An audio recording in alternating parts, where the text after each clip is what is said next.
Lisa here, and I've got a tale that took everyone by surprise, especially my family. So what happened? Well, I ended up selling our house. The news hit like a bolt of lightning. My husband was beside me, equally floored. But if you think we were shocked, you should have seen my mother-in-law's reaction. It was as if the ground beneath her had vanished. "Why on earth would you do something like that?" she blurted out, unable to hide her disbelief. "And weren't you supposed to come and pick me up?" She was staring right at my brother-in-law, Peter, as if trying to piece together a puzzle with missing parts. Her voice was a mix of hurt and confusion, and it was clear she was really upset with Peter's revelation. Peter, trying to smooth things over, urged her to calm down. He began to explain the reasons behind our unexpected decision, but let's backtrack a bit to give you the full picture. My husband Jason and I have been working remotely for a while. We loved the flexibility it gave us, being able to work in a tranquil environment, taking breaks whenever it felt right. It was our little slice of paradise.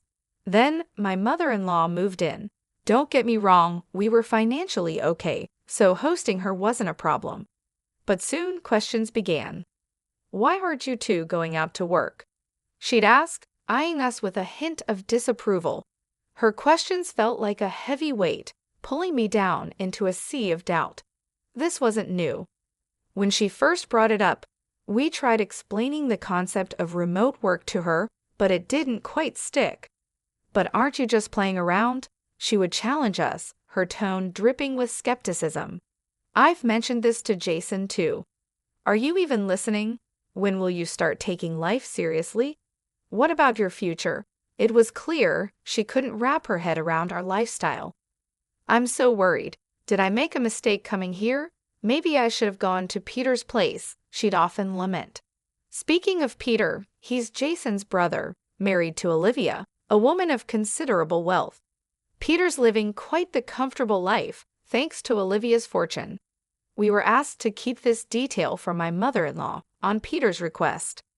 This situation set the stage for our shocking announcement and the whirlwind of emotions that followed.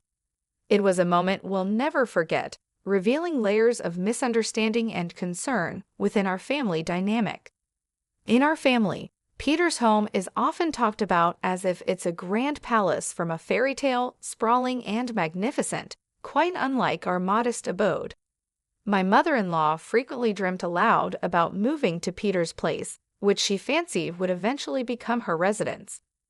She'd sit by the window, daydreaming of the day Peter would arrive to whisk her away to his mansion. Deep down, we all knew that day was unlikely to ever come. This wasn't just a baseless assumption. There was a time when Jason, trying to look out for his mother's best interest, suggested to Peter that perhaps she could live with him, given his ample space and resources. Peter, however, was quick to dismiss the idea, and so our living arrangement continued as it was, with my mother-in-law often lamenting our remote work as unemployment, unable to grasp the concept of our digital careers. We had grown to accept her views as part of our daily life, not expecting much to change. Then an unexpected call from Peter threw everything into disarray. He announced he'd be visiting that weekend and promptly ended the call, leaving no room for questions or preparation. Jason and I were taken aback by his abruptness, which hadn't diminished over the years. Our conversation caught my mother-in-law's attention, her face lighting up with hope and anticipation. She was convinced Peter's visit was for her, to finally take her to live in his castle. "Please, help me get ready to move," she urged, pulling Jason towards her room to start packing. Jason, caught in a difficult position, tried to gently correct her misunderstanding. "Mom, Peter didn't mention coming to take you with him. It seems he's visiting because of something else." But she was dismissive, holding onto her conviction that her departure was imminent. "He just forgot to say it, Jason. I'm tired of being here, feeling like nothing more than a housekeeper in waiting. But I won't let that be my fate." We were perplexed by her reaction, unable to grasp where her fears and accusations were stemming from. especially since she had been part of our home without any demands or expectations of servitude. Her paranoia and disappointment painted a stark contrast to the reality of our life together, highlighting a chasm of misunderstanding we had yet to bridge. My mother-in-law enjoyed a rather comfortable life with us. She woke up at her leisure, wasn't expected to help with household chores, and even received some spending money from us. Despite this, when she expressed a desire to leave, we respected her wishes. We packed her belongings and awaited the arrival of my brother-in-law and his wife. Their visit over the weekend brought a sense of unease. The moment they stepped through our door, something felt off. Their smiles were too forced, their greetings too calculated. My instincts told me trouble was brewing. As if on cue, my mother-in-law appeared, her eyes gleaming with what seemed like triumph. She wasted no time in painting herself as the aggrieved party. "Oh, you finally come, you won't believe it. Lisa can hardly manage any housework, and Jason completely neglects me. It's dreadful here," she lamented, pushing past us to greet her son with open arms. Jason quickly came to our defense, explaining, "That's not true at all. She's been living comfortably here, not needing to lift a finger, and enjoying the meals and space freely." But my brother-in-law seemed unconvinced, suggesting, perhaps out of loyalty or misunderstanding, that Jason and I might be mistreating her without even realizing it.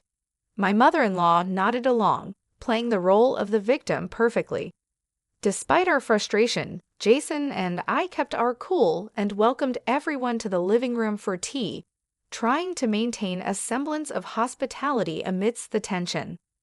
The situation took an absurd turn when my mother-in-law demanded tea, acting as though it was outrageous that she might make it herself, especially in front of her visiting son. Her performance included tears, accusations, and an air of martyrdom that left me too shocked to even respond. After serving the tea, the atmosphere shifted abruptly when Peter revealed the real reason for their visit. "We've sold our house," he said, visibly uneasy. This bombshell left everyone stunned, but none more so than my mother-in-law, whose face fell at the news. "Why would you do such a thing? Weren't you supposed to be here to take me with you?" she demanded, her voice a mix of confusion and accusation. Peter attempted to soothe the situation, explaining their dire financial straits.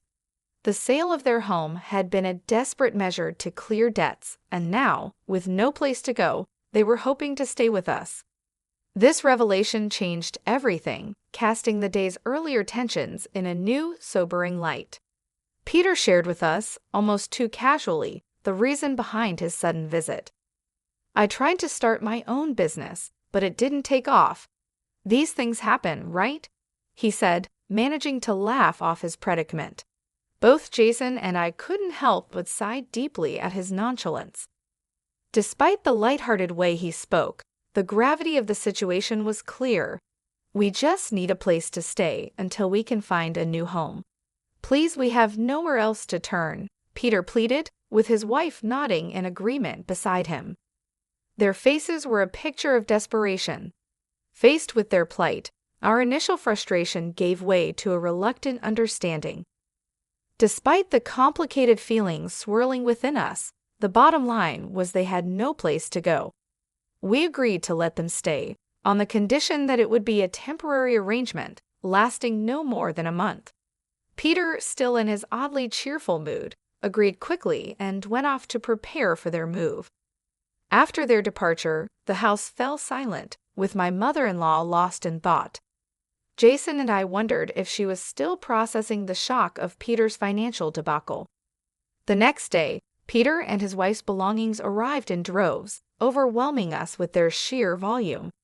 Where are we going to put all of this? We wondered aloud, facing a logistical nightmare. The idea of having to possibly sell some items or rent a storage unit was being seriously considered when my mother-in-law made a startling suggestion. "I've been thinking," she began, "having Peter here could secure our future. So why don't you two leave? You don't really contribute anything." Her words were sharp, and she specifically targeted me, suggesting that without me, there would be more room for Peter's belongings. She even went as far as to suggest that Jason and I should divorce to make space. Her proposal was shocking, and she looked expectantly at Jason for support.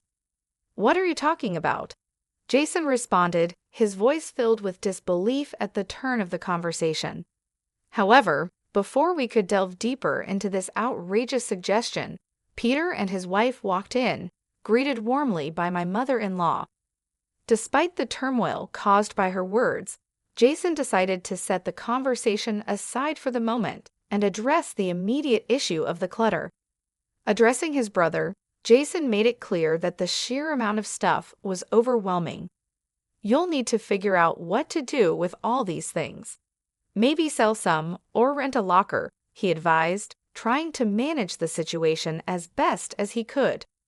Peter, however, didn't take well to this suggestion, showing a hint of annoyance. "These are important items. I can't just sell them. What if they get stolen or damaged in a locker? Are you going to be responsible for that?"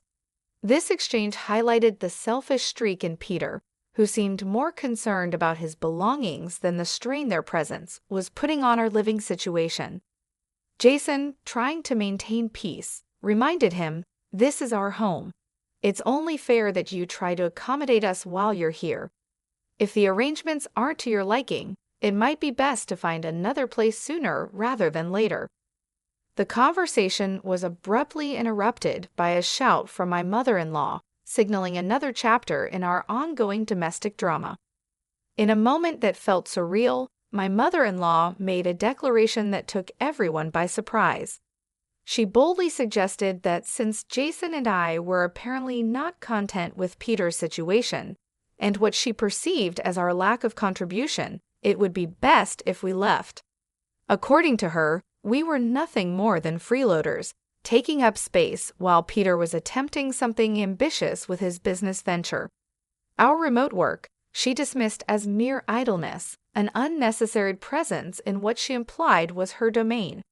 The room fell silent, the words hanging heavy in the air. Jason and I exchanged looks of disbelief, unable to comprehend the audacity of her claims. Peter and his wife, Olivia, initially taken aback, quickly masked their surprise with smirks, seemingly warming up to the idea. "Yeah, that actually sounds like a good plan, Mom," Peter chimed in, with Olivia nodding in agreement. "It's a hassle finding a new place, so why not just stay here? Better yet, why don't you sell us this house? It would be much more convenient for us, especially since you seem uncomfortable with Lisa and Jason's presence." Their words struck us like a bolt from the blue, their audacity rendering us speechless. The notion of selling our home to them, on their terms, felt like a bizarre twist in an already strained conversation. My husband, gearing up to refute their outrageous proposal, was abruptly cut off by my mother-in-law, who seemed to take delight in the unity of Peter and Olivia's suggestion. She turned her triumphant gaze towards me, insinuating that a divorce would somehow validate their plan, allowing Jason to remain. Before I could muster a response, Jason's patience snapped. "How dare you speak like that? Lisa is not leaving," he asserted, his frustration boiling over. His outburst was met with a call for calm by my mother-in-law, who continued to press her point, insisting on the convenience of my absence. However, Jason had reached his limit. "You don't get it, do you? This is Lisa's house," he stated, a revelation that silenced the room. My mother-in-law, Peter, and Olivia were visibly shocked, their expressions frozen as Jason continued. "This is the home Lisa bought for us to start our life together." The air was thick with tension as the reality of the situation dawned on them. Our home, the very subject of their entitlement, was not theirs to claim or negotiate over.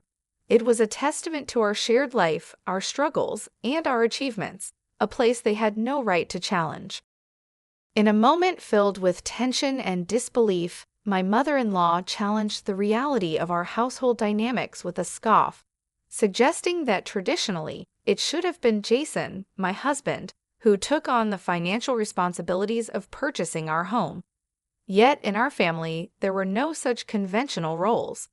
I had taken the lead, covering not just the mortgage, but all of my mother-in-law's living expenses and allowance, stepping in because her pension was modest and hardly enough for her to enjoy any semblance of financial freedom.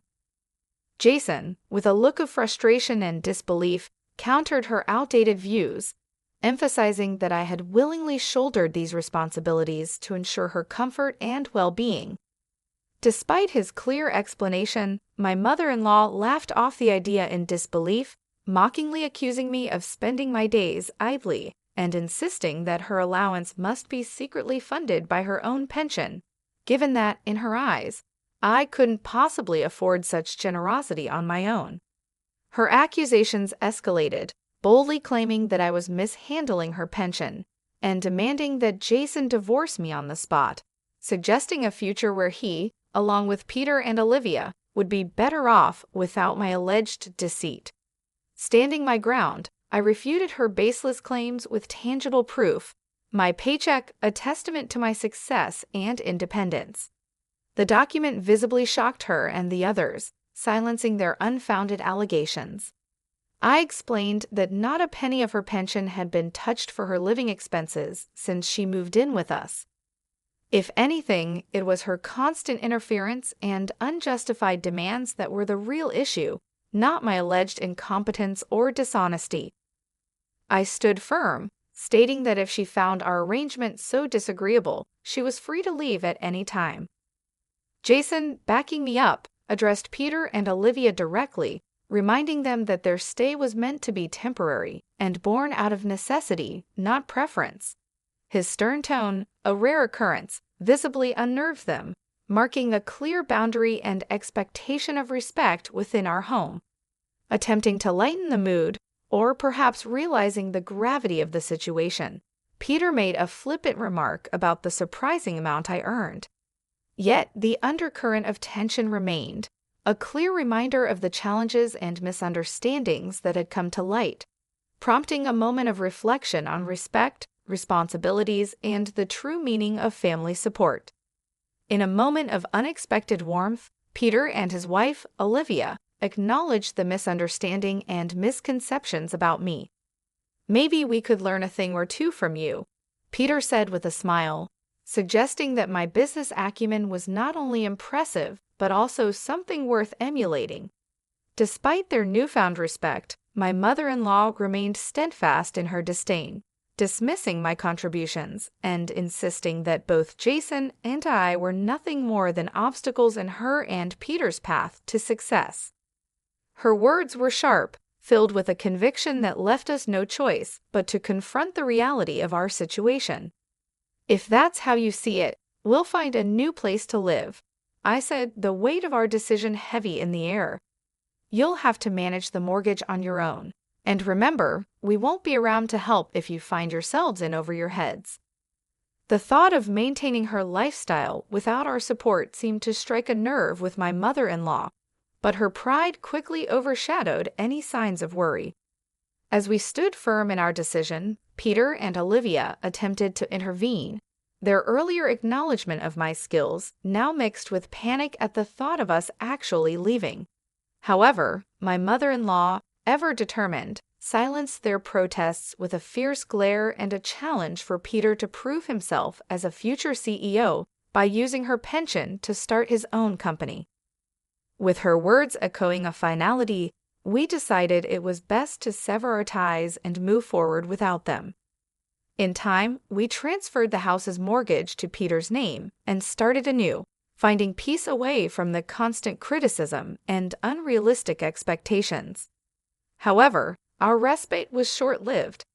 One day, while settling into our routine in our new apartment, my mother-in-law's voice, now laced with desperation and regret, came through the phone. She was crying, revealing that Peter had taken her pension and vanished, leaving Olivia and her to face the consequences of their decisions alone. "Please, can you help us?" she pleaded. After calming her down, Jason sought to understand the full scope of Peter's disappearance. The cycle of decisions that led to this moment was a harsh reminder of the complexity of family dynamics and the consequences of pride and misunderstanding. In a heartbreaking turn of events, my mother-in-law revealed that she had entrusted her entire pension to Peter, hoping to support his entrepreneurial dreams. However, Peter's aspirations quickly turned to dust as he squandered the money on gambling, leaving nothing but despair in his wake. When she tried to confront him about his reckless actions, Peter vanished without a trace, unable to face the consequences of his decisions. Overwhelmed by emotion, my mother-in-law couldn't continue the conversation, so Olivia took over the call, her voice trembling with distress. She explained their dire situation. Peter's failed venture had led him to sell the house, and as a result, they were now estranged from their parents. Olivia's plea for help was a desperate attempt to salvage what little they had left of their lives. My husband's response was a mix of frustration and resignation. "I knew it," he said, a clear indication of his disappointment in Peter's actions. Despite Olivia's appeals, he made it clear that our assistance would not be forthcoming. We had warned them of the potential consequences before we parted ways, and now they were facing the harsh reality of their choices. My husband advised Olivia to report Peter missing to the authorities, emphasizing that their predicament was no longer our concern. After the call, my husband was adamant that they were experiencing the fallout of their own decisions. Although they reached out to us multiple times, seeking guidance on how to navigate their situation, we kept our involvement to a minimum, advising Olivia to contact the police for help with finding Peter. As it turned out, Peter's disappearance was linked to a far more serious issue than we had anticipated. He was arrested in another state for bank robbery, an act driven by desperation to clear his gambling debts. It wasn't his first run-in with the law, and this time, it seemed certain that he would face significant jail time. Olivia, now stranded with nowhere to turn, remained with my mother-in-law. The prospect of divorce from Peter, though likely among her least concerns, hung in the air as yet another decision she would have to face in the wake of this family tragedy. Olivia found herself navigating uncharted waters, having registered with a temporary job agency. Despite the challenges and being new to the workforce, she's managing to scrape by, making ends meet with her very first job. The situation at home grew more complicated when it came to light that Peter had not only squandered his own future, but also that of his mother. With her pension gone to cover Peter's gambling debts, my mother-in-law was forced into part-time work, a situation she never imagined she'd find herself in, to chip away at the mountain of debt left behind. While my husband and I felt a pang of sympathy for the difficult road Olivia and my mother-in-law were forced to walk, we stood firm in our decision to not provide assistance. We've chosen to sever ties, believing it's crucial for them to face and navigate these challenges on their own.